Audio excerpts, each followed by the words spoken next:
para pemirsa Suyanto.id. Mudah-mudahan Anda semua sehat walafiat dimanapun saja berada. Karena ini virus Omicron untuk di Jogja sedang merajalela.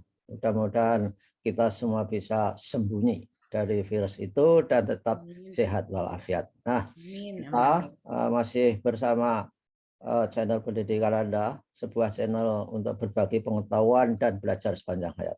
Oleh karena itu, saya minta dukungan Anda untuk bisa membagikan video-video dan juga bisa subscribe supaya video ini lebih bermanfaat bagi banyak orang. Ketika Anda klik subscribe, Anda selalu mendapatkan video terbaru dari Suyanto.id. Nah, kita kali ini akan membicarakan mengenai bagaimana supaya tembus publikasi jurnal internasional berreputasi. Nah, ini luar biasa. Dan kita sudah memiliki narasumber. Narasumber kita adalah Profesor Dr. Suci Hatiningsih Dian Wiseka Prajanti MSI. Assalamualaikum, Ibu. Waalaikumsalam, Prof. Ya, oke. Dan ini beliau adalah sekretaris LPPM, Lembaga Penelitian dan Pengabdian pada Masyarakat di Universitas Negeri Semarang. Sungguh membanggakan bagi saya karena beliau dulu pernah menjadi mahasiswa saya. Sekarang ilmunya sudah melebihi gurunya. Itu yang kebanggaan seorang guru. Masih mahasiswanya Prof Yanto. Ya, tapi dulu. Ya, nggak apa-apa. Selamat. Dan oleh karena itu kita dengarkan bagaimana kiat tembus jurnal internasional berreputasi. Beliau adalah saat sekarang ini menjadi reviewer di Kementerian Pendidikan, Kebudayaan, Riset dan Teknologi untuk dosen-dosen yang mau melenggang, mau meningkatkan jabatan fungsionalnya ke guru besar. Ya, gimana Bu? Kita di episode pertama kita sudah berbicara mengenai kiat bagaimana supaya usulan guru besar kita itu lancar-lancar. Nah, sekarang guru besar itu kan porsi paling banyak adalah publikasi yang paling memerlukan effort karena tidak saja harus memiliki kompetensi akademik kita itu, tetapi banyak faktor non akademis teknis yang juga ikut menentukan diterima tidaknya artikel kita itu. Nah, ini Ibu Profesor Dr. Suci Hatiningsih memiliki kiat yang sudah dilakukan yang diakronimkan dengan IMROD katanya. Yang paling penting itu introduction, method, result, and discussion. Itu yang penting. Membuat introduction itu tidak gampang. Mahasiswa saya 4 kali baru benar. Ya, karena memang itu yang paling sulit untuk membuat masalah, latar belakang masalah, mengapa kita harus meneliti, mengapa kita harus mempublikasikan. Oh, Prof. Suci. Baik, Prof. Terima kasih atas kesempatannya yang diberikan kepada saya untuk bagaimana kiat tembus menulis jurnal internasional.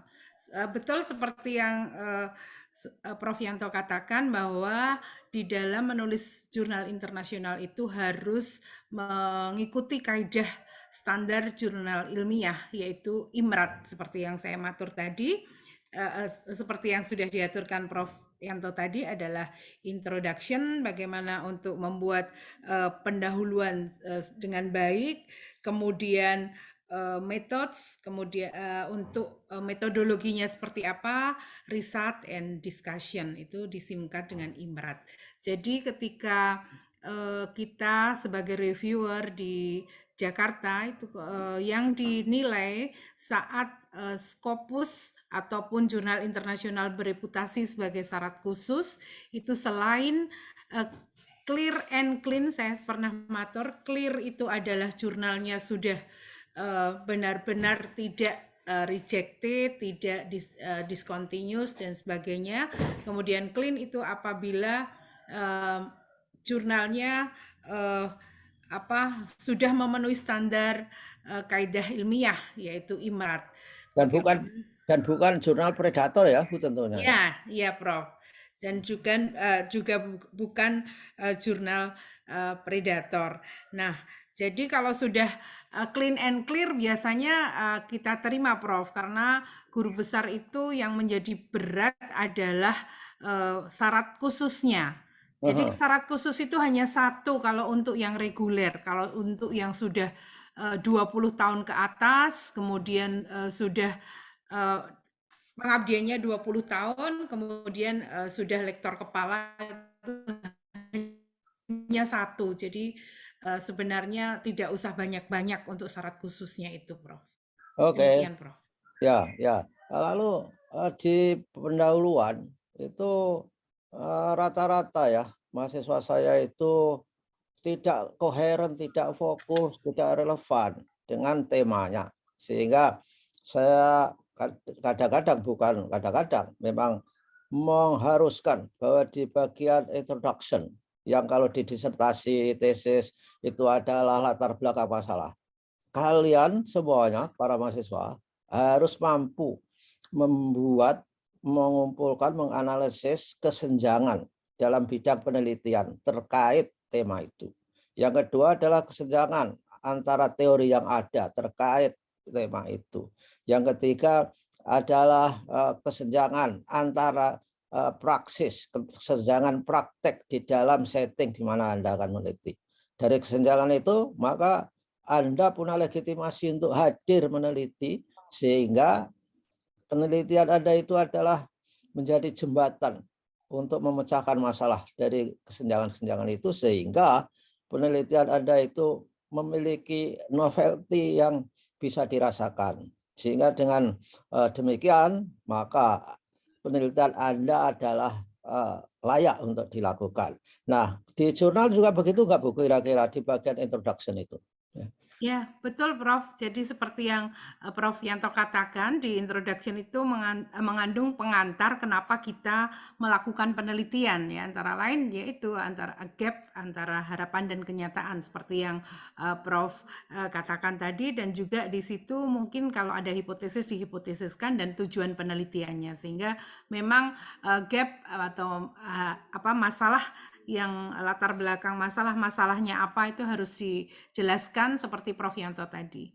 Seperti itu, Ya, Prof. dan di situ kalau peneliti yang bagus atau pembuat disertasi yang bagus sekaligus untuk mengungkapkan dari sisi teori adalah dia punya grand teori untuk melakukan penelitian itu, sehingga arahnya itu arahnya itu kelihatan benang merahnya, kecuali adalah penelitian kualitatif.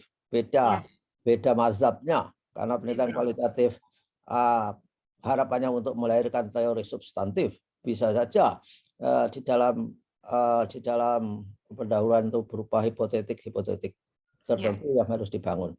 Nah, rata-rata kelemahan dari para pengusul guru besar yang ketika dievaluasi atas dasar parameter IMRAT ini, apa Bu yang selama ini? Biasanya ini Prof, jadi cara memilih jurnal yang kurang bagus Prof. Jadi memang kalau jurnal itu di Q1, Q2 itu memang kualitasnya bagus, Q3, Q4. Nah, kadang-kadang teman-teman itu keburu-buru supaya cepat diterima sehingga beliau tidak melihat jurnal itu clean atau tidak, bersih atau tidak, sehingga beliau mensubmit tanpa melihat bahwa jurnal tersebut bersih atau tidak. Biasanya ada juga kemudian jurnal itu di rejected ataupun di discontinuous ataupun tidak jadi abal-abal karena memang kualitasnya kurang bagus, Prof. Jadi biasanya jurnal-jurnal yang mencari uang itu yang akhirnya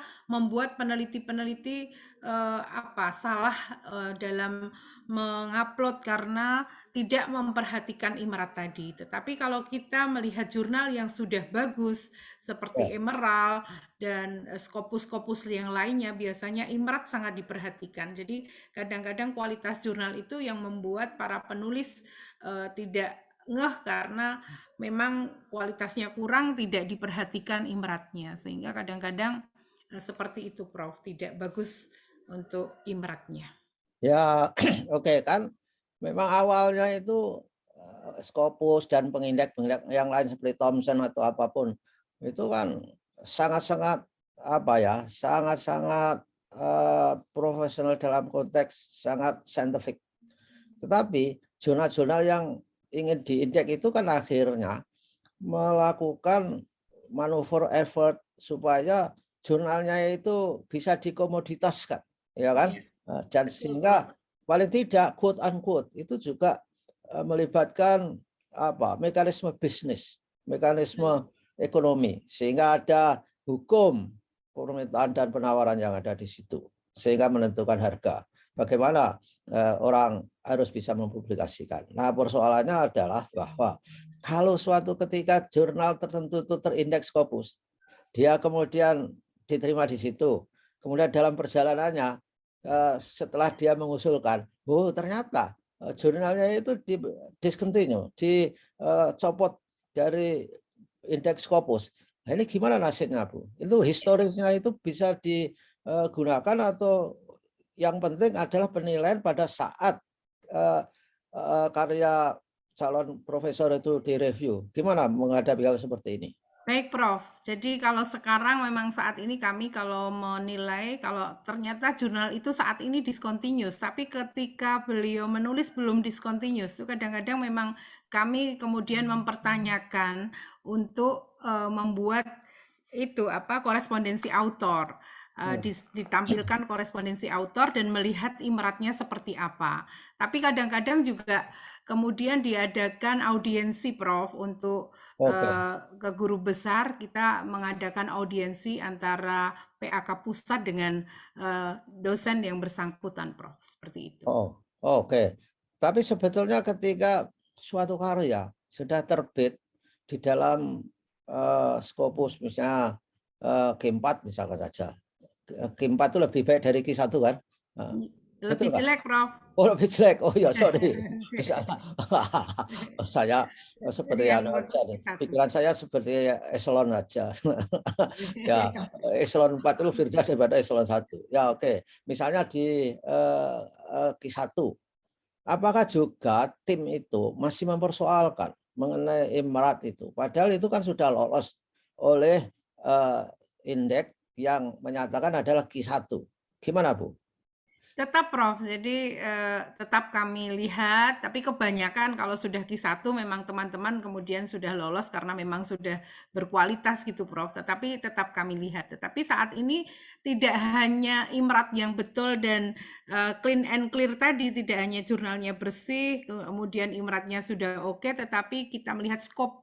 Jadi kalau kita misalnya ekonomi, saya di ilmu ekonomi, kemudian ternyata skop yang saya tulis itu di akuntansi, begitu juga bisa ditolak, Prof. Sehingga walaupun Q1, tetapi kalau skopnya tidak sesuai dengan bidang kita juga bisa ditanyakan, Prof. Seperti itu. Oh ya ya ya, saya paham. Artinya tim PAK, betul ya, PAK namanya ya. Iya, Ya, tim PAK itu merupakan safety net terhadap linearitas saya kira. Jadi tidak asal saudara-saudara para calon guru besar tidak asal Anda mempublikasikan ke jurnal yang terindeks, tetapi Anda harus memperhatikan antara bidang yang akan diusulkan dengan publikasi itu. Pendek kata, binatang piaraannya itu harus sama atau paling enggak mirip lah antara keilmuannya dengan publikasinya. Bukankah begitu, Bu?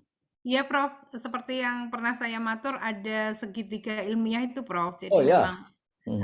antara guru besar apa S3-nya ilmunya apa, kemudian lektor kepalanya di mata kuliah apa, terus kemudian tulisannya sehingga harus mengikuti segitiga ilmiah seperti Ya. yang saya matur. Nah sekarang ketika jurnal-jurnal itu direview, itu reviewnya itu blind reviewer atau ada namanya, Bu itu gimana? Ada namanya, Prof. Jadi peer Oke. review kita masukkan di URL. URL itu semua ada namanya. Jadi kalau misalnya Prof Yanto yang menilai juga kelihatan bahwa ini adalah tulisan dari Prof Yanto. Yang peer review kan Prof atau yang Ya, mana Prof? ya yang tim di pusat. Oh, oh, enggak Prof, enggak ada namanya. Oke Jadi ya. ya, untuk yang kemudian dimasukkan ke apa PAK selancar kan sekarang sudah ada selancar Prof. Jadi setiap pengusul itu bisa melihat status beliau kemana, apa ditolak, apa diterima itu setiap kali akan bisa dilihat lewat HP Prof. Oke, ya artinya itu kan mempersingkat birokrasi sehingga antara yang pengusulan dengan turunnya itu kan nggak boleh lama-lama ya. Kalau pengalaman Bu Suci berapa lama itu guru besar Eh, mengusulkan itu? Apakah 6 bulan ya, bisa clear? Ada 3 bulan gitu? memang idealnya bisa 3 bulan sampai 6 bulan, tetapi kenyataan di Jakarta itu terlalu banyak menumpuk-numpuk, Prof, sehingga itulah yang membuat agak lama karena harus antri itu, Prof. Oh, Seperti itu. ini artinya kembali kepada SDM ya. SDM kita nggak mencukupi untuk mereview karena yang guru besar yang usul kan semakin banyak.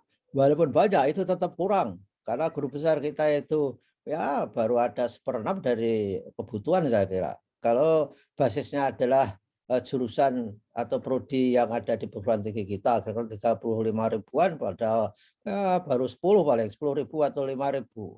Ya, Guru besar kita betul. belum attrition rate-nya setiap tahun kan pensiun. Saya tahun depan sudah pensiun juga, Bu. Jadi tahun Maret 2023 juga sudah pensiun. Jadi sudah Bisa kurang waktu. diperpanjang, Prof, masih sehat. Prof masih kelihatan 60-an. Kan bisa sampai 78, Prof. Oh, gitu Diperpanjang ya. saja.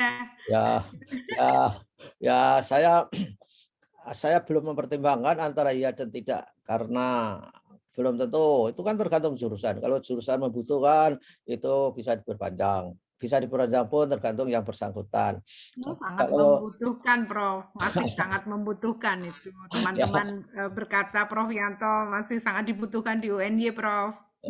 ya, tapi saya sudah capek dengan mengisi banyak borang dikasih duit. Kan lebih santai, Prof, kalau NIDK apa kalau kita tidak seberat sekarang, Prof. Ya, insya Allah Bu, nanti saya pikirkan Oke, oke. saran jenengan dan tentu saja kita mendorong para generasi muda untuk segera menjadi guru besar. Karena kalau tidak menjadi guru besar itu juga merugikan institusi. Jadi sekarang kan rasio guru besar dengan tidak guru besar itu sangat penting Ya, untuk standing sebuah perguruan tinggi. Nah, kemudian kebetulan UNJ tahun kemarin kan memiliki standing yang cukup bagus, berada di nomor 2 nasional iya, pencapaian Prof. itu yang Betul. 8 itu. Ya. Sehingga sehingga mendapatkan penghargaan dan mendapat rezeki rompok cukup lumayan itu bagi pengembangan institusi. Nah, Oke, ini sekarang selamat Prof, selamat saya ikut bangga sebagai alumni Prof. iya ya, saya kira apa UNES mengejar belum bisa Prof ini. saya kira Mengalah dulu karena sudah gurunya UNY Prof. ya, ya, ya, ya. Kita harus berkejar-kejaran, tapi dalam hal kebaikan. Baiklah, saya kira informasi yang banyak sudah kita sampaikan. Apakah Bu Suci masih ingin menyampaikan sesuatu hal yang mungkin belum disampaikan supaya usulan guru besar itu lancar-lancar bagi teman-teman kita? Adakah Bu? Silakan. Ya, baik Prof. Saya mungkin menghimbau teman-teman untuk seperti Prof Yanto tadi, raihlah eh, prestasi setinggi mungkin. Kalau jadi dosen memang yang paling tinggi adalah menjadi guru besar. Tetapi memang seperti yang saya pernah katakan juga bahwa di dalam kiat menembus guru besar itu kita harus punya satu paling tidak untuk yang sudah 20 tahun memiliki karya jurnal ilmiah internasional bereputasi. Nah, kadang-kadang kiatnya seperti apa? Mungkin ada beberapa kiat yang akan saya aturkan untuk menutup pertemuan kita. Yang pertama, kita harus punya penelitian, Prof. Jadi Ya. karena kalau di jurnal itu berbasis penelitian, nanti insya Allah bisa bagus karena ada novelty-nya. Kemudian yang kedua, selalu mencari info tentang bagaimana topik penelitian sejenis yang dilakukan orang dengan cara Ya, kita ikut seminar-seminar, baik lokal, nasional maupun internasional seperti itu. oke. Kemudian harus ada pendampingan dalam bahasa Inggris, Prof. Walaupun Oke, kita ya. bisa berbahasa Inggris, kadang-kadang bahasa Inggris kita itu tidak sesuai dengan kualitas yang ada di jurnal tersebut. Kemudian juga harus mengasah gergaji bidang ICT menurut saya. Oke. Jadi harus bisa membuka OJS. Nah, kalau tidak ya didampingi tidak apa-apa, Prof. Kalau yang kira-kira belum bisa didampingi dengan dosen-dosen muda yang sudah familiar dengan OJS karena Open Journal System kalau kita mau masuk Oke. ke jurnal. Ya. Kemudian ada lagi Prof, menyediakan diri untuk selalu update informasi. Jadi Oke. kadang-kadang sebelum di-review itu informasinya ada di email kita. Jadi setiap hari Oh kita di ya. HP itu harus buka emailnya Prof. Ya, ya, ya. Kemudian ini Prof, mau legowo diejek, dicaci, dimaki, dan ditolak. Jadi memang pertama-tama mesti kita akan ditolak. Tetapi saya kira kalau kita telaten, nanti insya Allah mesti akan tembus. Yang terakhir tetap semangat, jangan pantang mundur. Itu Prof yang mungkin. Ya, ya itu kalau disimpulkan dalam dua konsep mau jadi guru besar itu harus perseverance, tahan banting, tahan Betul, uji, Prof. dan juga punya resiliensi yang tinggi. Jadi tidak mudah menyerah, harus tetap mencoba. Kalau ditolak, itulah buktinya Anda mempublikasikan. Ya. Tapi kalau nggak pernah ditolak, mungkin Anda nggak pernah mempublikasikan, sehingga otomatis nggak bisa jadi guru besar. Nah, terima kasih Prof. Suci Ya, terima atas kasih Prof. Selalu sehat Prof. amin, dan kita Kasih. nanti ketemu lagi Siap. berbicara di YouTube, perbicaraan antara mantan dosen dan mantan mahasiswa di sini. Terima kasih. Terima kasih Prof. Terima kasih. Wassalamualaikum warahmatullahi wabarakatuh. Waalaikumsalam warahmatullahi wabarakatuh.